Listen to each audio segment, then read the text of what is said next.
High all unique souls. এখন একটা short reading দেবো, জেনারেল কালেকটিভ রিডিং, কারোর জন্য স্পেসিফিক নয়। মায়ের বার্তা, আমরা সবাই জানি নবরাত্রি চলছে, তো মায়ের বার্তা আমাদের জন্য কি রয়েছে সেটাই জেনে নেব। জেন্ডার স্পেসিফিক নয়, আবারও বলছি, সবাই এটাকে মায়ের ব্লেসিং হিসেবে বা মায়ের কথা হিসেবে নিতে পারো। আর আরেকটা কথাও বলি এর সাথে, আমি যে বড় রিডিংটা নিয়ে আসবো আজকে, সেই বড় রিডিংটা শত্রু দ্বারা ঘেরা এরকম কিছুর ওপর হবে। মানে আমার মাথায় খুব শত্রু শত্রু কথাটা চলছে, তো বড় রিডিংটা আজকে যেটা নিয়ে আসবো সেটা ওই শত্রু রিলেটেড কিছু একটা হবে, বা কার্ড যেরকম বেরোবে সেরকম এরকম বুঝতে পারবো যে শত্রু রিলেটেড ব্যাপারটা কি বোঝাতে চাইছে। চলো দেখে নি। আচ্ছা,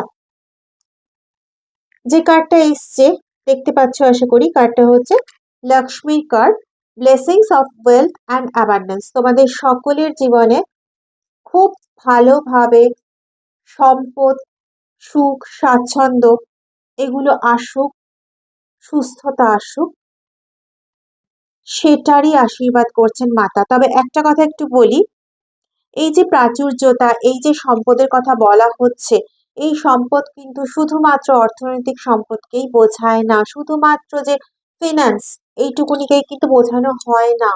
হুম, সম্পদ বলতে সমস্ত কিছুকেই বোঝানো যায়, যার যেটা প্রয়োজন। শারীরিক সম্পদও কিন্তু একটা সম্পদ। ভালো শরীর স্বাস্থ্য না থাকলে, ভালো মন না থাকলে, মানসিক অবস্থা যদি ঠিক না থাকে, তুমি কোনো কাজেই কিন্তু মন দিতে পারবে না। তো সম্পদ বলতে সমস্ত কিছুকে বোঝানো হয়।